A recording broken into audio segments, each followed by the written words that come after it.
키샷 강의 시작하도록 하겠습니다. 키샷을 실행시키면 프레시 화면이 나오고 프로그램이 실행이 되죠. 이 실행이 되면 처음에 나타나는 이 화면에 데모 씬들이 위치하고 그 밑에 키샷의 각종 이 정보 페이지로 이동할 수 있는 아이콘들이 있습니다.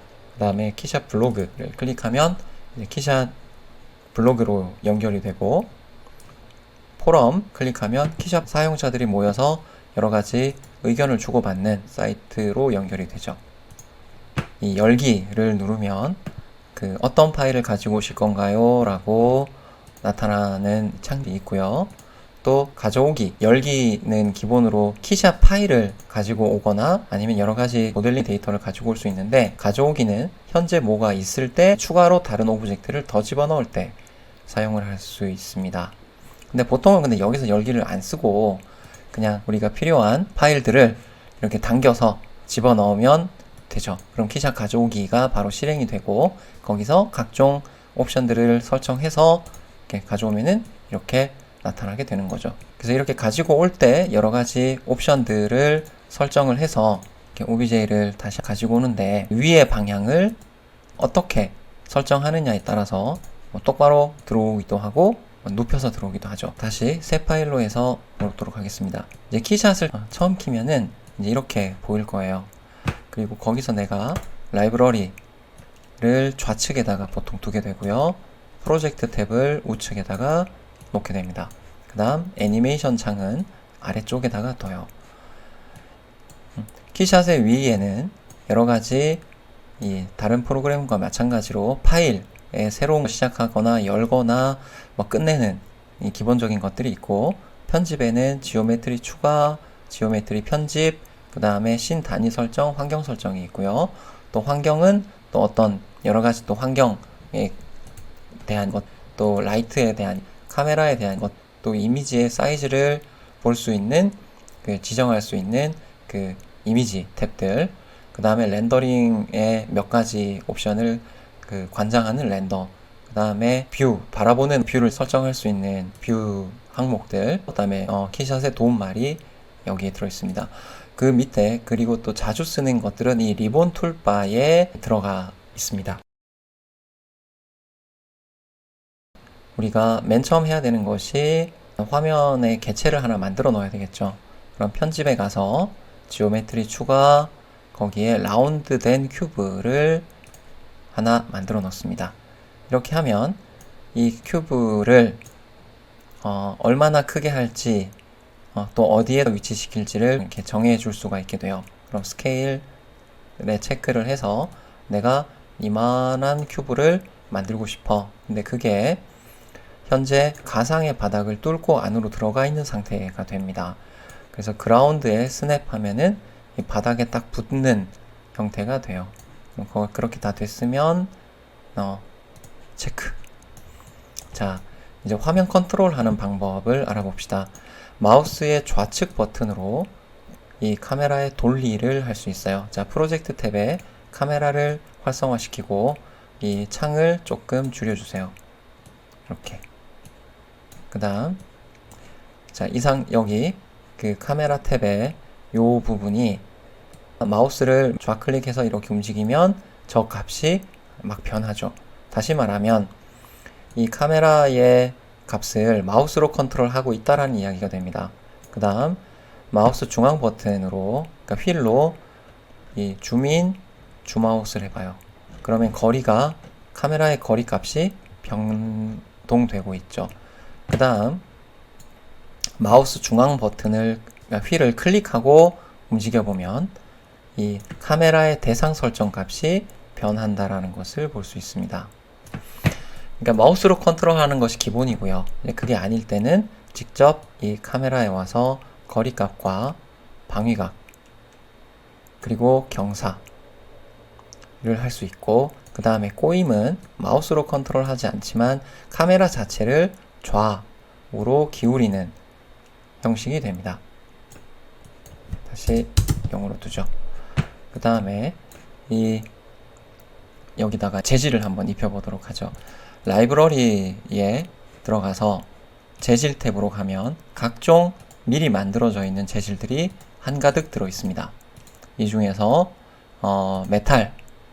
메탈인데 메탈 안에서도 알루미늄 폴리싱 아니죠. 알루미늄 러프를 주면 이렇게 재질이 자동으로 입혀지게 되죠. 자, 그 상태에서 우리가 휠로 줌아웃을 해서 보면 이렇게 동그란 애가 나타나게 되는데 이 동그란 애가 가상의 구체입니다. 기본 환경이 들어있는 상태예요. 그래서 환경 탭에 가면 그 구체에 어떠한 환경이 입혀져 있느냐를 펼쳐서 보여주고 있습니다. 그러면 조금 더 잘 보기 위해서 이 환경 탭으로 가서 여러분들이 가지고 있는 여러 가지 환경 중에서 특정한 환경을 한번 적용시켜 보죠. 적용시킬 때는 선택해서 그냥 드래그 앤 드롭으로 입혀주면 돼요. 입혀줬더니 여기 환경이 이렇게 싹 들어가죠. 그러면서 그 환경에 맞춰서 이 빛의 그 상태가 결정이 되고 그 빛의 상태가 결정이 됨과 동시에 또 이런 반사의 느낌도 나타납니다. 그러면 다시 재질로 가서 메탈에 알루미늄 폴리싱으로 여기다가 탁 주게 되면 이 주변 거울처럼 이 환경을 재질이 반사하고 있는 모습이 되죠. 그럼 적절하게 화면의 뷰를 잡고, 자, 이 구체가 도로 위에 있는데 이 배경이 너무 왜곡이 심해요. 그럴 때 이 배경에 대한 옵션을 한번 설정해 보도록 하겠습니다. 환경으로 가서 현재의 요 설정에 가면 그 환경의 크기가 있어요. 변환에 가면 사이즈. 현재 환경이 너무 작은 거죠. 그 환경을 이렇게 늘려주면 이제는 아까보다 훨씬 더 나아졌죠. 그럼 더 늘려요. 이렇게. 더 늘리고 싶으면 200. 2배로 늘어났습니다. 그러면 요 도로 위에 아주 작은 이런 은색 육면체가 있는 상태로 보이게 되죠. 자, 그럼 내가 렌더링을 이렇게 걸 거야. 그 다음에 색상은 파란색이야 로 이렇게 설정을 한번 해보고요. 그럼 이제 내가 요 이미지가 필요해. 요 이미지를 렌더링을 걸어보도록 하겠습니다. 그러면 처음 개체를 가지고 와서 재질 세팅을 했고, 그 다음 환경을 세팅을 했고, 또 카메라에 가서 여기서 꼬임을 조금 줘볼까요? 그래서 내가 약간 이런 느낌으로 렌더링을 걸겠다. 그러면 이제 렌더 탭을 눌러요. 그럼 렌더 탭을 누르면 렌더링이 바로 되는 것이 아니라 이런 식으로 이 렌더링의 세팅을 할 수 있는 곳이 나옵니다. 우리가 처음 세팅해 줄 곳은 출력 파트, 이름을 뭘로 할 건데, 이름을 테스트 01번으로 하겠다. 렌더링 그 결과물을 어디에다가 저장할 건데, 지금은 문서에 키샷의 렌더링이라는 폴더에 들어갈 수 있도록 되어 있지만 옆에 이걸 눌러서 내가 원하는 곳으로 그 따로 폴더를 세팅해 줄 수도 있을 겁니다. 그러면 바탕화면에 그냥 데스크탑에다가 저장해 주세요.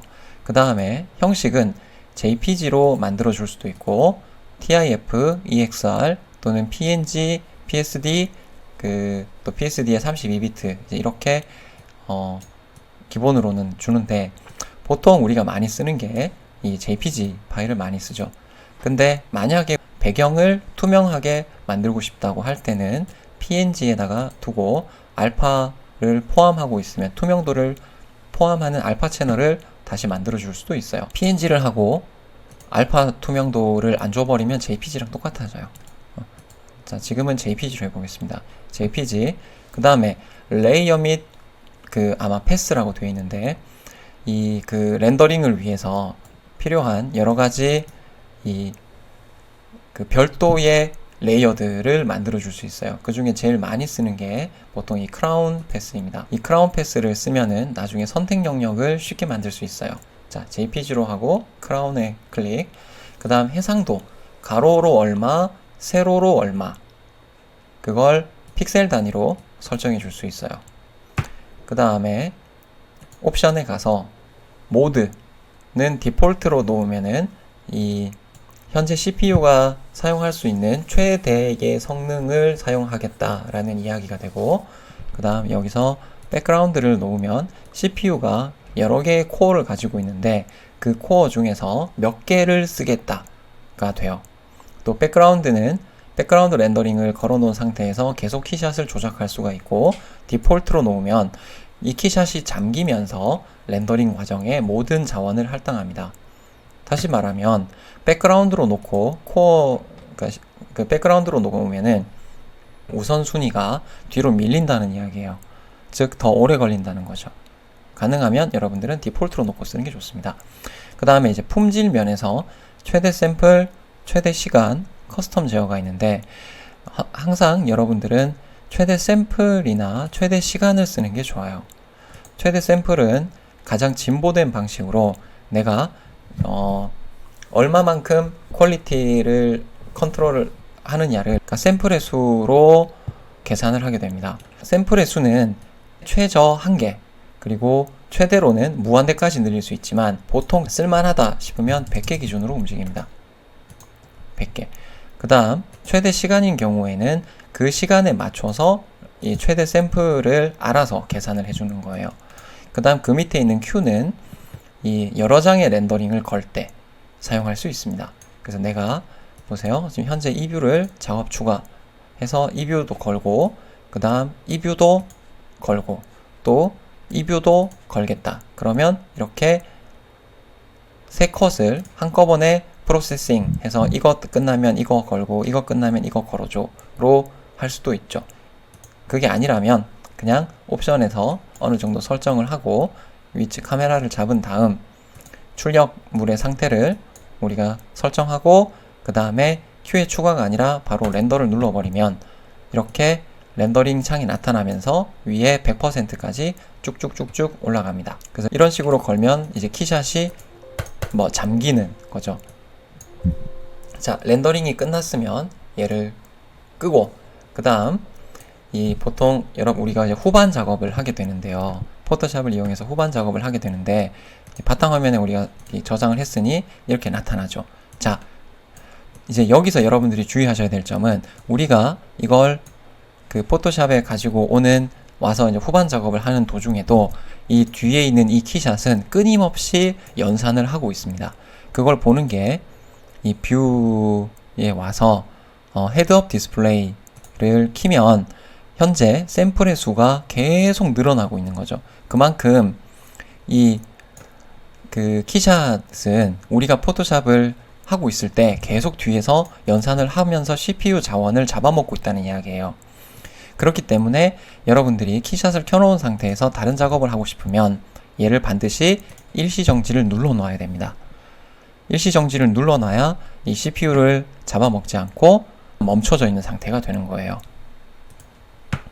그래서 포토샵으로 와서 우리가 여기서 이미지 어드저스트, 브라이트 콘트라스트 같은 걸로 밝기 조절이나 이런 콘트라스트 조절을 해줄 수도 있고, 또는 이미지 어드저스트, 컬러 톤, 익스포저에 가서 이 노출을 많이 주거나, 그 다음에 노출을 더 강하게 주거나, 감마 컬렉션으로 여러 가지를 조절하는 포스트 프로덕션 과정을 진행을 할 수도 있죠.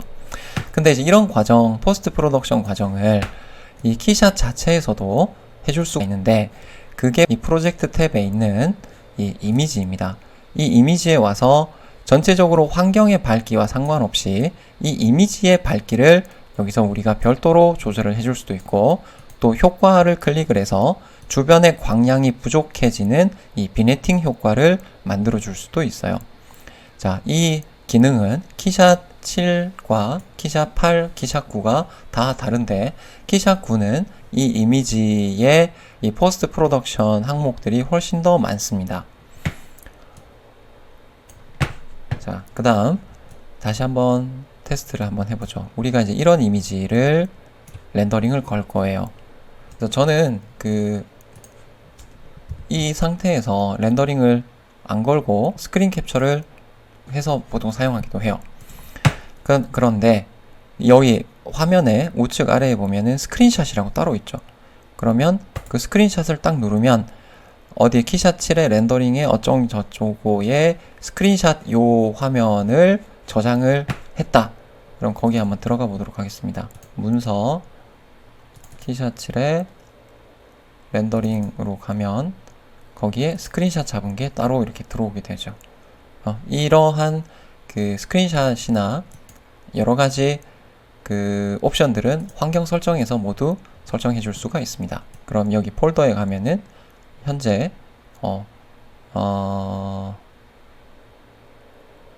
각각의 기본적인 이게 커스터마이징을 딱 눌러야 되겠죠. 각각의 것들이 어디에 위치하느냐를 직접 우리가 하나하나 이 폴더별로 설정을 해줄 수가 있고, 또 어떤 플러그인이 여기에 들어가느냐, 색상은 어떤 색상 값을 사용할 것이다.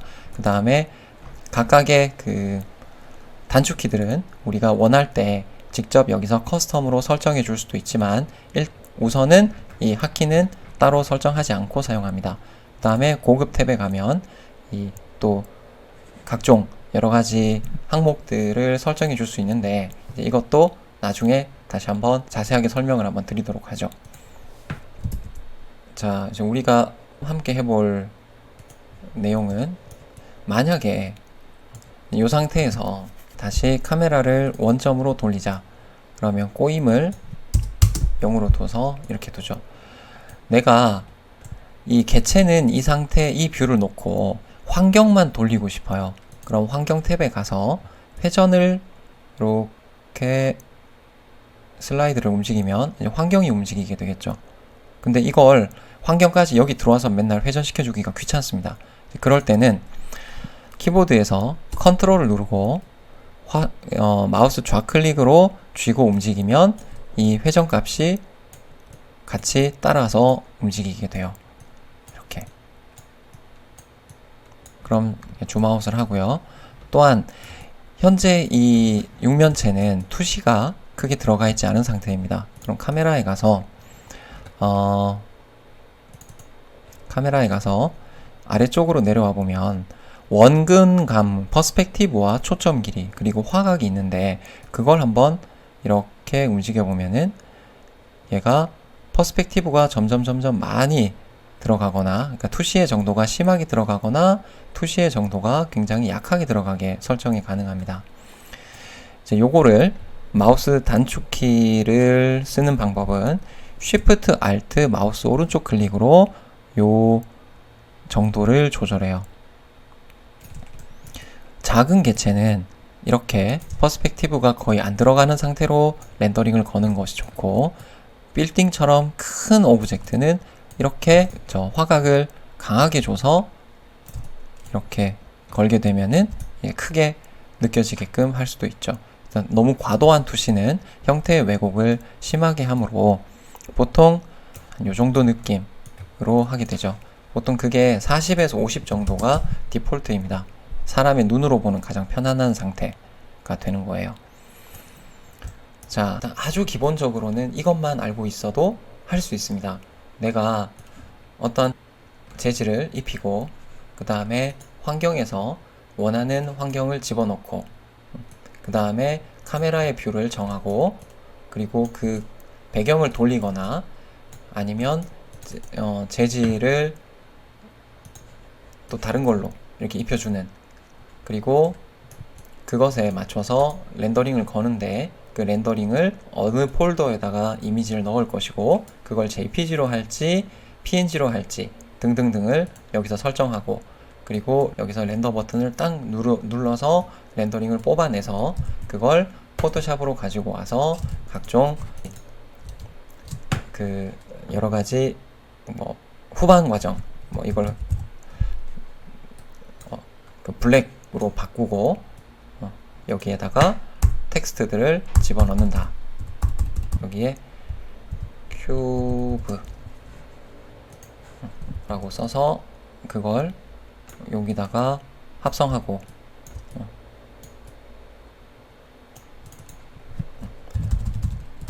옮기고, 그 다음에 그 큐브에 라는 글자의 색을 내가 그레이, 밝은 그레이로 바꾸겠다. 그럼 이제 이렇게 하나의 이미지가 되니 이 완성된 이미지를 포트폴리오에 이 표지로 쓴다거나 포트폴리오 그다음 또 돌려서 이제 여기다가 이렇게 이런 식으로 이제 쓸 수도 있겠죠. 그러니까 구체적인 것들은 앞으로 함께 해나갈 거기 때문에 과제를 설명드리도록 하겠습니다. 일단 새 파일을 하세요. 그래서 새로운 상태가 됩니다. 여기에다가 편집, 지오메트리 추가, 라운드된 큐브를 하나 만드세요. 그 다음에 그러면 이 프로젝트 탭의 씬에 오면은 이 라운디드 큐브가 하나가 들어옵니다. 그 다음 여기서 마우스 오른쪽 클릭, 복사 또는 복제를 해서 옮겨주면 여기가 이렇게 클릭이 되어 있어야 나타나요, 조절자가. 그래서 하나는 여기 있고 하나는 내가 약간 이렇게 회전을 시켰다. 그래서 클릭. 그래서 이렇게 화면을 잡고 하나는 이런 재질, 하나는 저런 재질을 만들었어요. 그 다음 환경을 설정하세요. 환경. 그럼 이런 느낌이 되죠. 그럼 컨트롤 누르고 적합한 뷰를 잡고 카메라에 가서 경사나 꼬임으로 이런 느낌을 만들어 주었습니다. 근데 이렇게 했는데 환경이 너무 선명해요. 그래서 환경으로 가서 이 환경을 밝기를 조절하거나 환경의 대비를 조절해서 원하는 이미지에 가깝게 만들고 또는 환경의 크기를 늘리거나 환경의 크기를 줄여서 더 이미지에 맞게끔 만들어줍니다. 또 환경의 높이를 내가 이렇게 높일 수도 있고 이렇게 낮출 수도 있고 또 회전도 가능하겠죠. 그 다음에 HDRI 편집기에 가서 내가 이 환경을 채도를 낮춰줄 수도 있고 채도를 높여줄 수도 있어요. 그럼 이렇게 환경에 적절한 채도, 그 다음에 환경의 색조를 내가 원하는, 근데 이제 이런 것들은 거의 다 포토샵에서 하면 되기 때문에 이제 건드리지 않고 그 환경에다가 블러를 줘서 한번 테스트를 해봅니다. 근데 이제 이 블러를 0으로 뒀는데 이 환경이 이렇게 깨져 보이는 건 이거는 그 프로그램 오류에 가까워요. 그 다음에 이 환경, 카메라의 기울기와 별도로 환경의 기울기를 내가 이런 식으로 변경시킬 수도 있다. 자, 그럼 이제 이런 컷을 한 장을 만들었어요. 그 다음에 렌더링을 겁니다. 다음 렌더링에 JPG 가로로 1200, 그 다음에 세로로 600 정도로 놓고, 그 다음 렌더를 JPG로 놓고 렌더를 딱 걸면 이렇게 0에서부터 쭉쭉쭉쭉 올라가서 이제 100%가 만들어지겠죠. 자, 그럼 두 번째 장. 두 번째 장은 또 다른 느낌으로 카메라로 이런 뷰를 잡고 내가 약간 이번엔 이렇게 한번 렌더링을 걸어 볼 건데, 그 다음에 환경을 바꿔서 한번 걸어보자.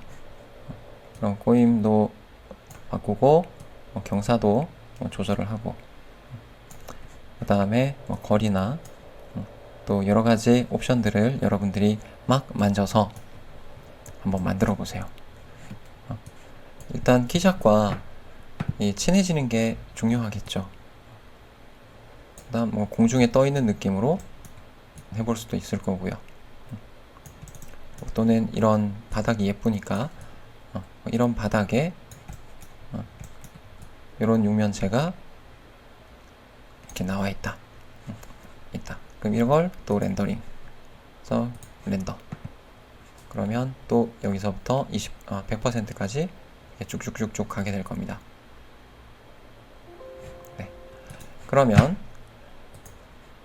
이 육면체를 내가 더 여러 개를 만들어도 좋아요. 씬에 가서 클릭하고 이 라운드 큐브를 마우스 오른쪽 복제, 그 다음 또 여기다 옮겨요. 이렇게 클릭. 또 얘를 복제 해서 이렇게 화면 회전, 또 여기도 이렇게 회전, 또 여기도 이렇게 회전 해서 클릭. 그럼 이제 4개의 이렇게 큐브가 만들어지죠. 그럼 어떤 거는 재질에 가서 이런 파란색을 주고, 어떤 건 보라색을 주고, 어떤 건 금색을 주고, 어떤 건 은색을 줬다. 그 다음 환경은 여러 가지 환경 중에서 내가 이런 환경을 한번 써보겠다. 그 다음에 화면에서 요 정도 위치에다가 놓고 해보겠다. 렌더링을 걸겠다. 그 다음에 컨트롤 눌러서 느낌을 좀 바꿔주고, 그 다음 다시 렌더 해서 이 가로로 뭐 1200에 세로로 600 정도 놓고. 근데 지금은 이게 안 바뀌는 이유가 여기 이 화면이 지금 고정이 아니라 내가 이걸 바꾸면 얘가 바뀌어져 버려요. 자, 그러면 내가 1200에 600을 정확하게 하고 싶다 할 때는 이미지 해상도 프리셋 수평으로 여기서 정해주면 되는데, 내가 1200에 600이 여기에 없잖아요. 그러면 여기 이미지로 와서 여기 해상도를 1200에 내가 여기를 링크를 풀어버리고 여기를 600, 그러면 1200에 600짜리가 만들어집니다. 그 다음에 여기 탁 잠궈버리고, 그럼 요게 1200에 600의 2:1 사이즈가 되겠죠. 그러면 이제 여기서 다시 1200을 하면 왜 안될까요? 잠시만요. 다시 풀고 여기를 600, 그 다음 잠그고, 그러면 1200에 600. 네. 자, 그러면 내가 이런 상태에서 또 렌더, 그러면 또 샘플의 수가 지정한 만큼 올라가면서 쭉쭉쭉쭉 올라가게 된다.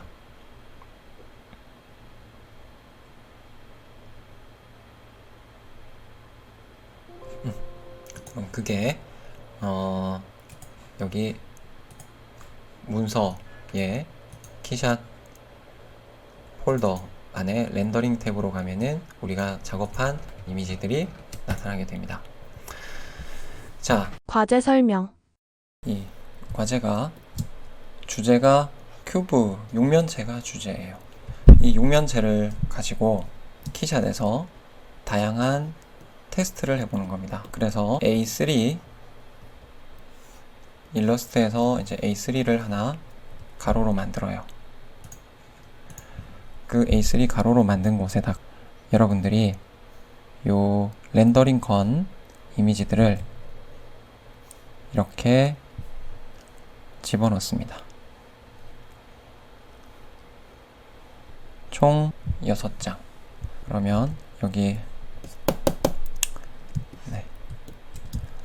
여기 큐브, 그럼 어떤 거는 뭐 이렇게 들어갈 수도 있고, 여기에 또 몇 개가 있겠죠. 또 어떤 건 이만큼 큐브가 있고 저기에 또 이렇게 들어가 있을 수도 있죠. 또 그 큐브를 이렇게 일렬로 배열할 수도 있을 것이고, 이렇게 가로로 배열할 수도 있을 거예요. 그 다음 세로로 이렇게 배열할 수도 있을 겁니다. 또 이렇게 배열할 수도 있겠죠. 그러면 여러 가지 것들을 총 6장, 다음 각각의 렌더링 이미지들은 1200의 픽셀 정도면 충분합니다. 이렇게 우리가 작업한 것에다가 폰트 추가로 쓰는 건 좋습니다.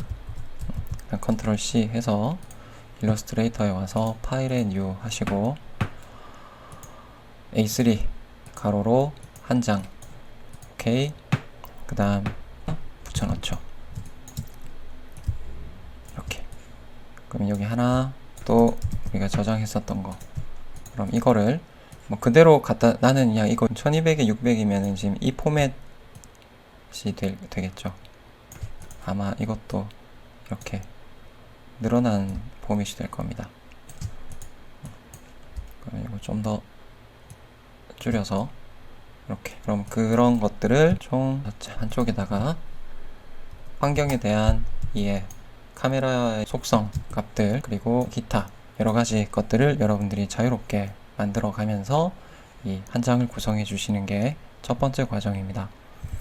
그리고 이런 것들을 해보시면 그냥 손 가는 대로 막 만드는 것보다도 스케치, 화면을 연출하기 위해서 이 3D를 먼저 하기 전에 이렇게 하나 그려놓고 나는 이런 걸 한번 해봐야 되겠어.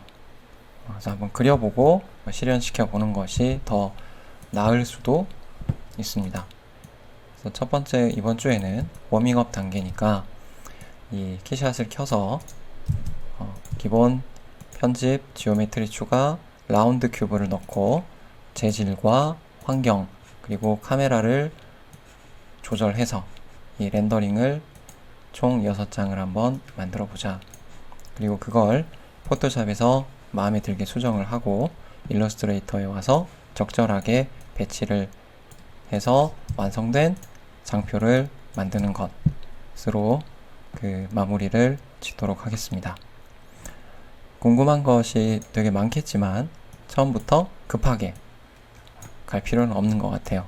일단 이 친해지는 과정을 충분히 시간을 가지고 진행해 나가도록 하도록 할게요.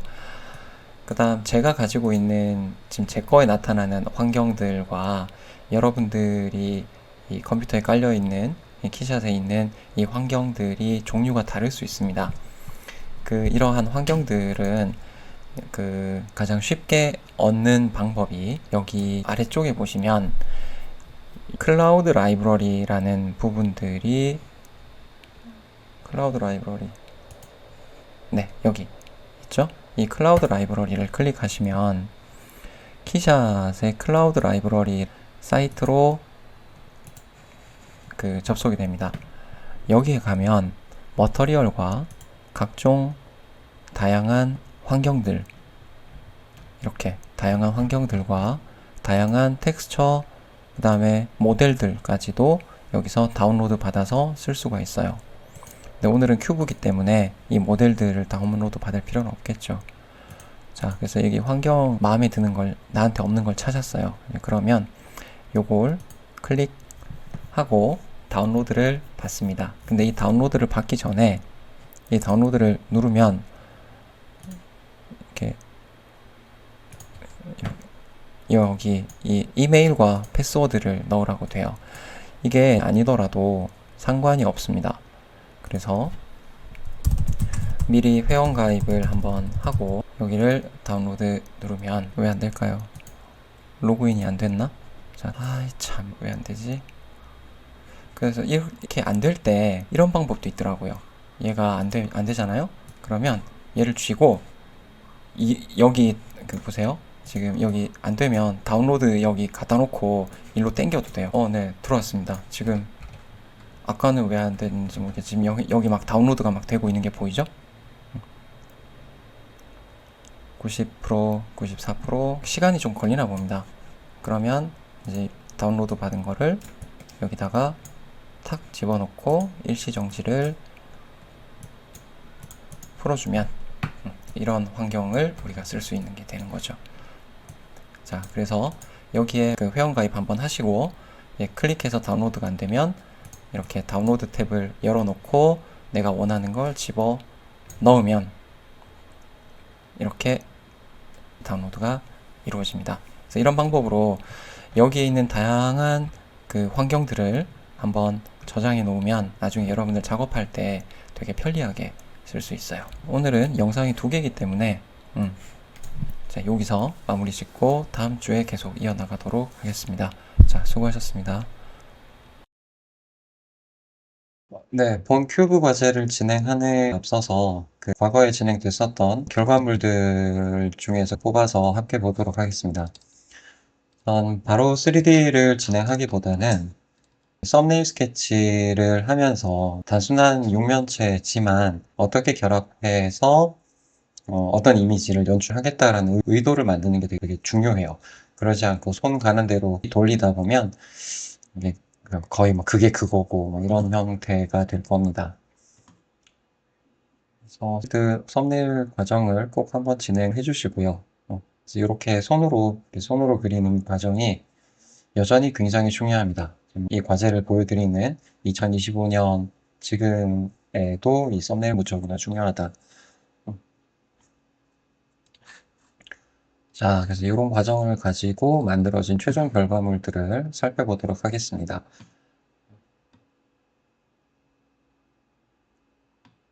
이 결과물들이 그 키샷을 그러니까 1학년들이 한 것도 있고, 2학년이 한 것도 있고, 그 다음에 3학년이 한 것도 있어요.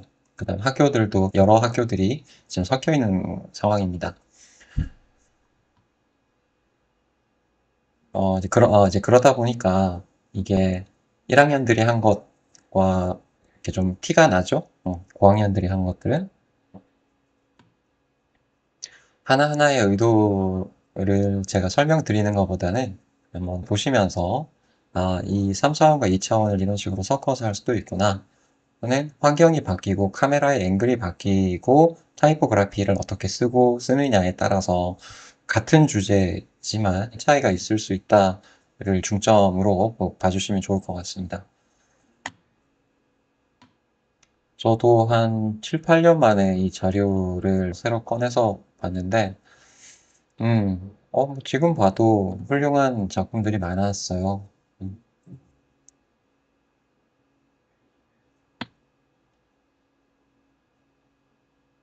요거는 컬러의 보색 대비도 이용하고 화면 구성이 약간 아쉽긴 해도 좋죠? 이것도 너무너무 훌륭한 작업입니다. 이것도 좋죠?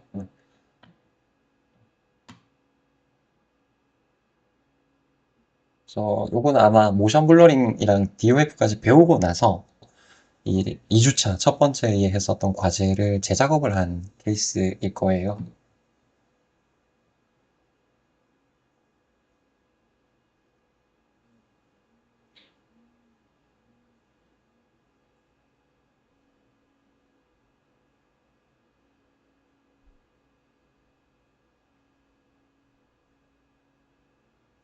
그때 아마 제가 기억하기로는 텍스트들은 특별한 내용을 담지 않고 그냥 더미 텍스트로 올렸던 것 같아요.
이런 3D 렌더링 과정은 연출을 배워야 될 필요가 있고요.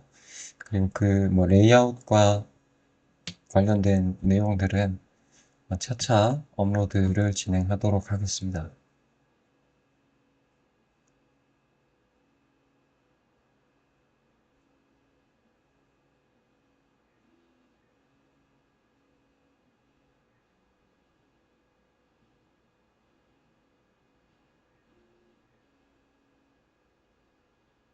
자, 여기까지.